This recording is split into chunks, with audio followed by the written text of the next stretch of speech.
ಯಪ್ಪ ನೀ ಹಾದ 3 ದಿವ್ಸಕ್ಕೆ ನಾ ಹೋಗ್ತಾನೆ, ನೀ ಚಿಂತೆ ಮಾಡಬಾರ್ದಂತ ಹೆಣ್ಮಗಳು. ಅದು ಹೆಂಗೆ ಹೇಳ್ತೀನಿ? ನಾವು ಹಾದ 3 ದಿನ ತನೂ ಇರ್ತೈತಿ, ಯಾವ ಭರವಾಸ ಮೇಲೆ ಹೇಳ್ತಿ?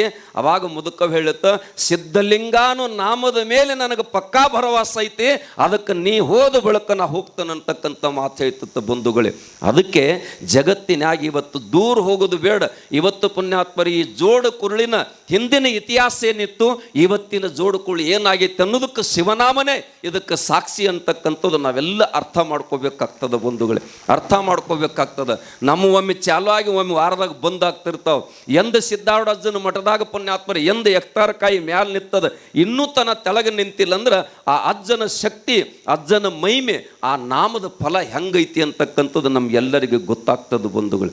ಅದಕ್ಕೆ ಇಂತಿಂಥ ಇತಿಹಾಸವನ್ನು ಹಿಂದೆ ನೋಡ್ಕೊಂತ ಹೋಗ್ಯಾರ ನೀವು. ಎಂಥ ಹೊಲಸು ನಾಲಿಗೆ ದಿಪ್ಪಾಗೈತೆ ಅಂದರೂ ಕೂಡ ಒಂದು ಬಾರಿ ಭಗವಂತನ ನಾಮ ಗುರು ದೀಕ್ಷೆಯನ್ನು ಪಡ್ಕೊಂಡು ಗುರು ಕರುಣೆಯಿಂದ ಸಿಕ್ಕಿತ್ತಂದ್ರೆ ಅದು ಪುಣ್ಯಾತ್ಮರೇ ಅನ್ಲಿಕ್ಕೆ ಬರಲಿಲ್ಲ ಅಂದರೂ ಕೂಡ ಅನಾಕ ಕಲಿಸ್ತೈತಿ ಅಂತ ಅದಕ್ಕೆಲ್ಲ ಪುಣ್ಯಾತ್ಮರ ಹಿಂದೆ ಇತಿಹಾಸ ಗೊತ್ತದ. ವಾಲ್ಮೀಕಿ ಋಷಿ ಆಗಲಿಕ್ಕೆ ಮೂಲ ಕಾರಣ ಏನು ತಕ್ಕಿದ್ರೆ ನಾಮ ಅಂತ ಹೇಳ್ತಾರೆ ಪುಣ್ಯಾತ್ಮ. ನಾಮಾಮೃತ ತುಂಬಿ ಅಂತ ಹೇಳಿದ್ರಲ್ಲ, ಅದಕ್ಕೆ ನಮಗೆ ಸದಾವಕಾಲ ಏನಾಗಬೇಕು ಅಂತ ಕೇಳಿದ್ರೆ, ಭಾಳ ಮಂದಿ ಹೇಳ್ತಾರೆ ಬಂಧುಗಳೇ, ಮನ್ಯಾಗ ಹೆಣ್ಮಕ್ಳು ರೊಟ್ಟಿ ಮಾಡೋ ಕಾಲಕ್ಕೆ, ಆಗಿನ ಕಾಲಕ್ಕೆ ಬಸವ ಸಿದ್ಧಾರೂಢ ಅಂತ ರೊಟ್ಟಿ ಬಡಿತಿದ್ರಂತ, ಉಂಡವರು ಸಹಿತ ಹಂಗ ಗುಣಗಳು ಬರ್ತಿದ್ದತ್ತ. ಈಗ ಎಲ್ಲ ಧಾರಾವಾಹಿ ನೋಡ್ಕೊಂತ ಗ್ಯಾಸ್ ಅಲ್ಲೇ ಎಳ್ಕೊಂಡು ಹೋಗಿ ರೊಟ್ಟಿ ಮಾಡ್ಕೊಂತ ಕೂತಾಗ ಅಲ್ಲಿ ಡುಸುಮ್ ಇದ್ರೆ ಇಲ್ಲಿ ಡುಸುಮ್ ಬಡಿಯೊಟ್ಟಿಗೆನ ಇವರು ಪುಣ್ಯಾತ್ಮರೇ ಮೊದಲು ದುಸುಮ ಚಾಲಾಗಿರ್ತೈತಿ ಅಂತ ಹೇಳ್ತಾರೆ. ಅದಕ್ಕೆ ಮನೆಯೊಳಗೆ ಪುಣ್ಯಾತ್ಮರೇ ಮನಿ ಮಂತ್ರಾಲಯ ಆಗಬೇಕು, ಮನಸ್ಸು ದೇವಾಲಯ ಆಗಬೇಕಾಗಿತ್ತಂದ್ರೆ ಮನಸ್ಸಿಗೆ ರೂಢಿ ಹಾಕಬೇಕತ್ತ. ಏನು ರೂಢಿ ಹಾಕಬೇಕತ್ತ ಕೇಳಿದ್ರೆ ಪುಣ್ಯಾತ್ಮರೇ ಶಿವಶಿವ ಶಿವಶಿವ ಶಿವಶಿವ ಅಂತಕ್ಕಂಥದ್ದು, ಭಗವಂತನ ನಾಮ ಅಂತಕ್ಕಂಥದ್ದು. ಅದಕ್ಕೆ ಹೇಳ್ಯಾರ ಬಂಧುಗಳೇ, ನೀ ಯಾವ ಕಸ ಹೊಡಿ ಉಸಾಬರಿನ ಮಾಡಬೇಡ ಅಂತ ಹೇಳ್ತಾಳೆ ಗರತಿ ಹೆಣ್ಮಗಳು. ಊರ ಮುಂದಿರುವ ಕೊರವೆನೆಗೆ ಎನ್ನ ಮಗಳನ್ನ ಕೊಟ್ಟರೆ, ಊರ ಮುಂದಿರುವ ಕೊರವೆನೆಗೆ ಎನ್ನ ಮಗಳನ್ನ ಕೊಟ್ಟರೆ ಬೀಸನಿಕೆ ಗಾಳಿ ಎನಗಿಲ್ಲ ನೋಡ ಅಂತ ಹೇಳ್ತಾರೆ. ಈ ಊರು ಮುಂದಿರೋ ಕೊರವೆ ಯಾರತ್ತಕ್ಕಿದ್ರೆ ಪರಮಾತ್ಮ. ಆ ಪರಮಾತ್ಮ ಅಂತಕ್ಕಂಥ ಕೊರವಗೆ ಮನಸ್ಸಂತಕ್ಕಂಥ ಮಗಳನ್ನು ನಾಮಸ್ಮರಣೆ ಮಾಡಲಿಕ್ಕೆ ನೀ ಹಚ್ಚಿಬಿಟ್ಟೆ ಅಂದ್ರೆ ನಿನ್ನ ಮನೆ ಕಸ ಹೊಡಿ ಉಸಾಬರಿ ಯಾಕೆ ಬೇಕಾಗ್ತದೆ? ತನ್ನಿಂದ ತಾನ ಸ್ವಚ್ಛ ಆಗ್ತದತ್ತ, ತನ್ನಿಂದ ತಾನ ಸ್ವಚ್ಛ ಆಗ್ತದೆ. ಒಂದು ಮನೆ ಸರಿಸೋದು ಓಂ ನಮಃ ಶಿವಾಯ ಅನ್ನೋದು, ಒಂದು ಮನೆ ಸರಿಸೋದು ಮೊದಲು ಒಂದು ಜರ ಬೆರಿಕೆ ಐತಿ. ಅದು ಮೊದಲು ಕರ್ಕೊಳ್ಳಂಗಿಲ್ಲ. ಯಾಕಂದ್ರೆ ಭಾಳ ಮಂದಿ ಪ್ರಪಂಚದ ಕಂಪನಿ ಹೆಚ್ಚಾಗ್ಯದ. ಪಾರಮಾರ್ಥದಾಗ ಇಟ್ಟ ಮಂದಿ ಯಾಕೆ ಸಿಗ್ತಾರಂತ ಕೇಳಿದ್ರೆ, ಈ ಪ್ರಪಂಚ ಯಾಕೆ ನಿಮಗೆ ರುಚಿ ಹತ್ತೈತಿ ಅಂದ್ರೆ ಮೊದಲು ಬಡ್ಡಿ ಕಡ್ದು ಕಬ್ಬ ತಿಂದಿರಿ ನೀವು. ಮೊದಲು ತಿನ್ನೋ ಕಾಲಕ್ಕೆ ಬಡ್ಡಿ ಕಡ್ದು ಕಬ್ಬ ತಿಂದಿರಿ. ಅವಾಗ ಏನಂತೆ ಮೊದಲು ರುಚಿ ಹತ್ತಾಕತ್ತೈತಿ ಮುಂದೆ ಬಂದಂಗ ಸೌಳು ಹತ್ತಾಕೈತಿ. ಈಗ ಬಿಡ್ಬೇಕಂತೀರಿ ಕರೆ ನಿಮ್ಮನ್ನ ಅದು ಬಿಡಾಕ ಬರುದಿಲ್ಲ. ಮಹಾತ್ಮರು ಏನು ಮಾಡ್ರು, ಮೊದಲ ಪುಣ್ಯಾತ್ಮರು ತುದಿ ಕಡ್ದು ಕಬ್ಬ ತಿಂದ್ರು. ಮುಂದೆ ಬಂದಂಗ ನಾಮದ ರುಚಿ ಹತ್ತಿ ಬಿಡಿತು. ಆ ಕಬ್ಬಿನ ಬಡ್ಡ್ಯಾಗ ರುಚಿ ಎಂಥದಿತ್ತಲ್ಲ ಅಂಥದ್ದು ಸಿಕ್ಕಿ ಬಿಡಿತು. ಅದಕ್ಕೆ ಹೇಳಿದ್ರು, ಏನೆಂದು ಹೇಳಲಿ ಎನಗಾದ ಪರಮಾನಂದ ಹದವ ಅಂತ ಹೇಳ್ತಾರ. ಆನಂದ ಪುಣ್ಯಾತ್ಮರೇ, ಭಗವಂತನ ನಾಮ ಒಮ್ಮೆ ನಿನಗೆ ಹತ್ತಿ ಬಿಡಿತಂದ್ರೆ, ಇಂಚಿಗೇರಿ ಪರಂಪರೆಯೊಳಗೊಂದು ಮಾತು ಬರ್ತದೆ. ಬಾಬು ಸಾಹೇಬ್ ಮಹಾರಾಜರ ಮೇಲೆ ಕೇಸ್ ಆಗಿತ್ತಂತ, ಕೋರ್ಟಿಗೆ ಹೋಗ್ಬೇಕಾಗಿತ್ತಂತ 10ವರೆಗೆ. ಅವರೇ ಧ್ಯಾನಕ್ಕೆ ಕೂತಾರ, ಧ್ಯಾನ 10 ಹೊತ್ತಾಗಿತ್ತಂತ. ಒಂದು ನಿರ್ಧಾರ ಮಾಡಿರಂತ, ಧ್ಯಾನ ಹತ್ತಿದ ಬಳಿಕನ ಎದ್ದು ಹೋಗೋದು. ಅಕಸ್ಮಾತ್ ಕೋರ್ಟ್ ಕೇಸ್ ನನಗೆ ಉಲ್ಟಾದ್ರೂ ಚಿಂತಿಲ್ಲ, ಧ್ಯಾನ ಹತ್ತಲಾರ್ದ ಎದ್ದು ಹೋಗಬಾರ್ದ, ಗಟ್ಟಿಯಾಗಿ ಕೂತು ಬಿಟ್ಟಂತ. ಪುಣ್ಯಾತ್ಮರೇ ಧ್ಯಾನ ಹತ್ತಿ ಸಾಯಂಕಾಲ 5 ಗಂಟೆಗೆ ಅರುವಾಗಿ ಹೊರಗೆ ಬಂದ್ರಂತ. ಆವಾಗ ಕೋರ್ಟ್ನಿಂದ ಸುದ್ದಿ ಬಂದಂತ, ಬಾಬು ಸಾಹೇಬ್ ಮಹಾರಾಜರ ಪರವಾಗಿ ಕೇಸ್ ಗೆದ್ದೈತಿ ಅಂತಕ್ಕಂಥ ಮಾತು ಹೇಳಿದಿರ್ತ ಬಂಧುಗಳು. ಅದಕ್ಕೆ ಭಗವಂತನ ನಾಮ ಅಂತಕ್ಕಂಥದ್ದು ಬಹಳ ಪವಿತ್ರವಾಗಿರ್ತಕ್ಕಂಥದ್ದು ಐತಿ. ನಮ್ಮ ಪ್ರತಿಯೊಂದು ನಾವು ಯಾವ ಶಾಸ್ತ್ರ ಪುರಾಣ ಆಗಲೇ ಅಪ್ಪಗಳು ಹೇಳಿರ್ಲು, ಒಳಗಿನ ಸಂಪತ್ತನ್ನು ಯಾವ ನೋಡ್ಲಿಕ್ಕೆ ಪ್ರಯತ್ನ ಮಾಡ್ತೀರಿ ಅವನು ನಿಜವಾಗಿರ್ತಕ್ಕಂಥ ಶ್ರೀಮಂತಿಕೆಯನ್ನು ಪಡಿಲಿಕ್ಕೆ ಬಂದದ ತಿಳ್ಕೊಳ್ಳೋಗ್ತದೆ. ಅದಕ್ಕೆ ಮನುಷ್ಯ ಜನ್ಮ ಸಿಕ್ಕದ್ದು ಎದರ ಸಲುವಾಗಿ ಅಂತ ಕೇಳಿದ್ರೆ, ಮನುಷ್ಯ ಜನ್ಮ ಸಿಕ್ಕದ್ದು ಎದಕ್ಕೆ, ನಾಲಿಗೆ ಬಂದಿದ್ದು ಎದಕ್ಕೆ ಅಂತ ಕೇಳಿದ್ರೆ ಪುಣ್ಯಾತ್ಮರೇ, ನಾನು ಆಗಲೇ ಹೇಳಿಲ್ಲ, ಕಟ್ಟಿ ಮೇಲೆ ಕುತ್ಕೊಂಡು ಅದು ಕೆಟ್ಟತಿ ಇದು ಕೆಟ್ಟತಿ ಅಂತ ಹೇಳಾಕತ್ತಿದ್ವು. ಸೂರ್ಯ ಉದಿಯಾಗಂಗ ಆಗಲಕ್ಕತ್ತಾನ, ಚಂದ್ರ ಉದಿಯಾಗಂಗ ಆಗತ್ತಾನ, ಮುಳುಗು ದಿಕ್ಕಿಗೆ ಮುಳುಗುತ್ತಾನ. ಅವೇನು ಪುಣ್ಯಾತ್ಮರ ನಮಗತ್ಲೆ ಭಾಳ ದಿವಸ ಓಡಾಟ ಆಗೈತಿ, ಒಂದಿಷ್ಟು ರೆಸ್ಟ್ ಮಾಡ್ಬೇಕತ್ತ ಸೂರ್ಯ ಹೋಗಿದ್ರೆ ಗತಿ ಏನಾಗ್ತಿತ್ತು.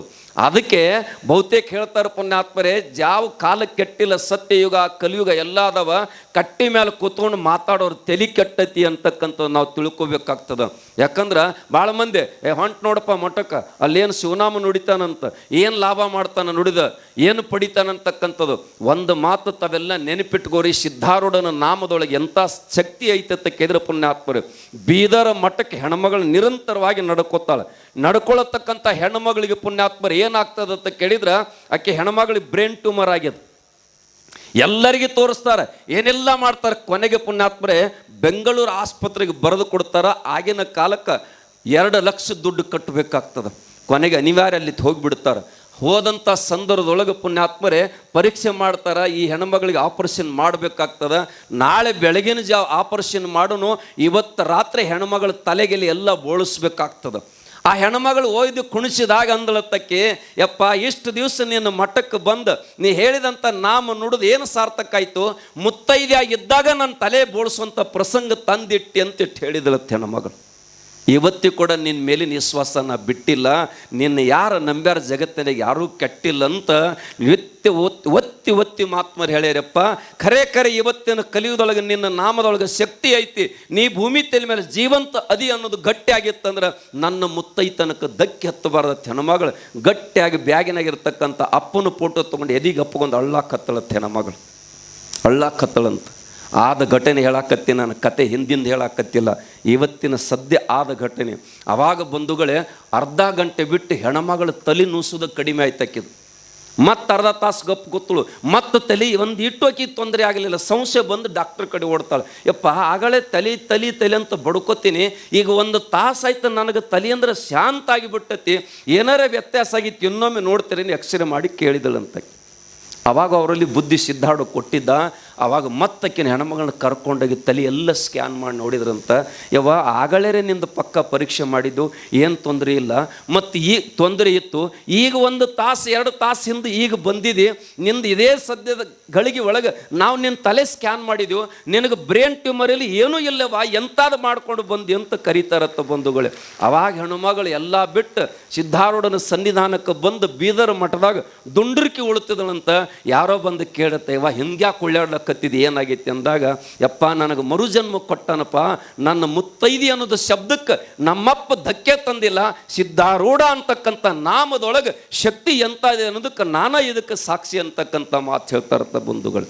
ಅದಕ್ಕೆ ನಾವೇನು ಓದ್ತಕ್ಕಿದ್ರೆ ಪುಣ್ಯಾತ್ಮರೇ, ನಮಗೆ ಪರಮಾತ್ಮ ಆಗಲೇ ಅಪ್ಪಗಳು ಹೇಳಿಲ್ಲ, ಯಾವಾಗ ಸಮಯ ಸಿಗುತ್ತದೆ, ಯಾವಾಗ ಸಮಯ ಸಿಗ್ತದೆ. ಅದಕ್ಕೆ ಹೇಳ್ತಾರೆ, ಉಸಿರಿನೊಳಗೆ ನಾಮವನ್ನು ಬೆರೆಸಿ ಬಿಟ್ಟಿ ಅಂದರೆ ಕೇಳಿದ್ರೆ ಪುಣ್ಯಾತ್ಮರೇ, ನಿನ್ನಂಥ ಶ್ರೀಮಂತ ಈ ಜಗತ್ತಿಗೆ ಯಾರೂ ಇಲ್ಲ. ಅದಕ್ಕೆ ಹುಚ್ಚಂದ್ರು ಚಿಂತಿಲ್ಲ.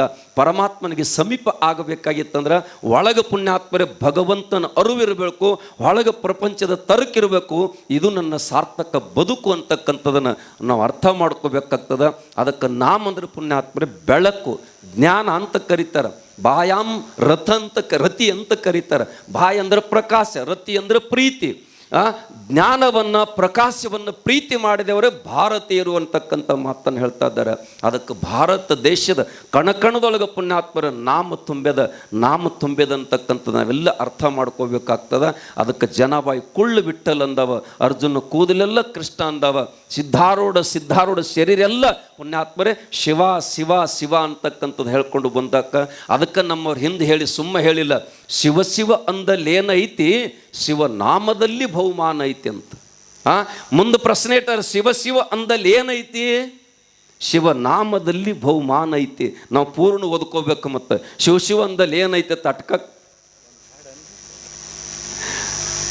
ಹಾಡು ನಮ್ದು ಹೆಂಗಾಗೈತಿ ಅಂತ ಕೇಳಿದ್ರೆ ಬಹುತೇಕ ನಮ್ಮ ಸಾರ್ಥಗಳು ಸೂತ್ರಗಳು ಇರಲಿ ಅಂದ್ರೆ ನಮ್ಮ ಬಾಯಿಲಿ ಒಂದು ದುಡಿನ ಬರೋಂಗಿಲ್ಲ. ಯಾಕಂದ್ರೆ ಹಿಂದೆ ಯಾರೋ ಹೇಳ್ತಿದ್ರಲ್ಲ, ಪಂಡ್ರಪುರಕ್ಕೆ ಹೋಗೋತ್ನಾಗ ವಿಠಲ್ ಅಂತಿರುತ್ತೆ, ನಿಮ್ಮದು ಅಂದಂಗೆ ನಮ್ಮ ಟೀಮ್ ಹೆಂಗಾಗೈತಿ ಅಂದ್ರೆ ಬರೋಬ್ಬರಿ ಡಿಸೆಂಬರ್ ತಿಂಗಳು ಹಿಡ್ಕೊಂಡು ನಿತ್ಯ ಇದೇ ಗದ್ದಲ್ದಾಗದೀವಿ. ಅದಕ್ಕೆ ಬಂಧುಗಳೇ ವಿಶೇಷವಾಗಿರ್ತಕ್ಕಂಥದ್ದು ಏನು ಅಂತ ಕೇಳಿದ್ರೆ, ನಮ್ಮ ಗುರುಗಳು ಸದಾವಕಾಲ ಭಗವಂತನ ನಾಮದ ಆತನ ಸಾಹಿತ್ಯದ ಪದ್ಯವನ್ನು ಜೋಡಿಸ್ಕೊಂತನ ದೇವರನ್ನು ಪ್ರತ್ಯಕ್ಷ ಮಾಡಿಕೊಂಡ್ರು. ಅವರು ದೇವರನ್ನು ಪ್ರತ್ಯಕ್ಷ ಮಾಡಿಕೊಂಡಿರ್ತಕ್ಕಂಥದ್ದು ಉದಾಹರಣೆ ನಮ್ಮ ಗುರುಗಳು ಪುಣ್ಯಾತ್ಮರೇ. ಭೀಮಾ ನದಿ ದಂಡಿಗೆ ಮನ್ಕೊಂಡಿದ್ರು, ಪದ್ಯ ಭಾರತುಣಿಗೆ ಹಾಡಿದ್ರು. ಹಾಡಿ ಬಂದು ಮನ್ಕೊಂಡ ಸಂದರ್ಭದೊಳಗೆ ಮಾದುಲಿಂಗ ಮಂಗಳವೀಡು ತಾಲೂಕದೊಳಗೆ ಬರ್ತದೆ ಪುಣ್ಯಾತ್ಮರು ಭಂಡಾರಗೋಟಿ ಅಂತ ತಿಳ್ಕೊಂಡು.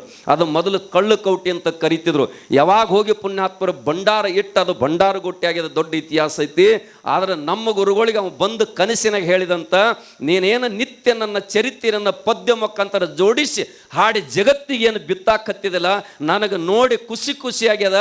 ನಾನೇನು ಗಂಟು ತಂದಿನಿ ಅಪ್ಪನ ಬದ್ದಲ್ಲ, ಅಪ್ಪನಂತಿಕಿಂದ ಆ ಗಂಟು ಇವತ್ತು ನಿನಗೆ ತಂದು ಕೊಟ್ಟಿನಿ. ಜಗತ್ತಿನಾಗ ಬಂಗಾರದ ಅಂಗಡಿ ಇಟ್ಟು ವ್ಯಾಪಾರ ಮಾಡು, ನಿತ್ಯ ನಿಂದು ಬೆಳಗುತ್ತತಿ ಅಂತಕ್ಕಂಥ ಮಾತು ಹೇಳಿದ್ರಂತ. ನಮ್ಮ ಗುರುಗಳು ಸಾಲಿ ಕಲೀಲಿಲ್ಲ ಬಂಧುಗಳೇ, ಆದರೂ ಕೂಡ ಜಗತ್ತಿನಾಗ ಸಾವಿರ ಪದ್ಯಗಳು ಬರೆದಿಟ್ಟು ಒಂದು ಸಲ ಮುಗಳು ಕೂಡ ಸಿದ್ದರಾಮ ಷಡಕ್ಷರ ಶಿವಯೋಗಿಗಳು ಕರೆದು ಹೇಳಿದ್ರಂತ ಅವರಿಗೆ, ಯಪ್ಪ ನಿಮಗೊಂದು 13 ಮೈಲ್ಗೆ ಜಾಗ